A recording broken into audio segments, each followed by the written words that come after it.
আসসালামু আলাইকুম।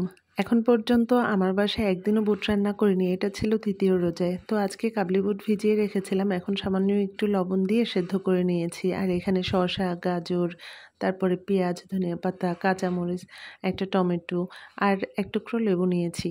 এটা দিয়ে কাবলি বুট দিয়ে সালাদ করব। আর অন্যদিকে আমার ছেলেদের জন্য একটা ছোট্ট পিৎজা তৈরি করছি। তো এইখানে বুটের সঙ্গে আমি সব কিছু যা কিছু কেটে নিয়েছিলাম সব একবারে দিয়ে নিচ্ছি। আর এই সালাডটা ইফতারির পরপর তৈরি করলে ভালো হয়। আমি তো আগে থেকে তৈরি করে রেখেছিলাম। আর এই সালাদের মধ্যে পেঁয়াজটা না দিলেই বেশি ভালো হতো। যেহেতু টক দই দিচ্ছি, টক দইয়ের সঙ্গে পেঁয়াজটা একদমই ভালো লাগে না। এটা আমার খেয়ালই ছিল না।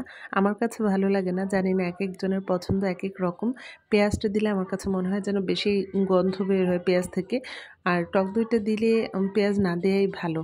তো এইখানে একটা মিষ্টি আলু সেদ্ধ করে নিয়েছিলাম। মিষ্টি আলু তো খাওয়া অনেক বেশি ভালো। আর এই রমজান মাসে আমি ভাজা আইটেমগুলো খুবই কম করছি, চেষ্টা করছি একদম ভাজা পোড়া আইটেমটা একটু কম রাখার। তো এখানে সব কিছু যখন দেয়া হয়ে গেছে সবশেষে একটা কাঁচামরিচ কুচি দিয়ে দিয়েছি। আর এখানে টক দই নিয়ে নিচ্ছি। টক দই দিয়ে একটা সালাদ করব। বুট রান্না করলে আমার বাসায় বুটটা তেমন কেউই খেতে চায় না, তাই রান্না যেহেতু করা হয় না, আজকে একটু বুট সেদ্ধ করেছি, কাবলি বুটের সালাদ করব। সামান্য একটু চিনি দিয়েছি আর এখন লেবুর রস দিয়েছি।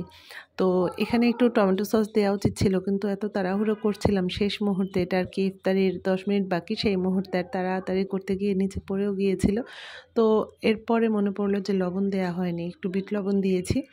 যখন ইফতারিতে এটা খেয়েছিলাম তখন দেখলাম যে লবণটা আরও লাগতো। একটু লবণ, একটু টমেটো সস দিলে এটা স্বাদটা আরও বেশি ভালো আসতো। অনেক বেশি টক ছিল, যেহেতু টক দই সাথে তারপর আমি লেবুও দিয়েছিলাম। আর পেঁয়াজটা দেওয়ার কারণে এটার গন্ধটা বেশি আসছিল পেঁয়াজের।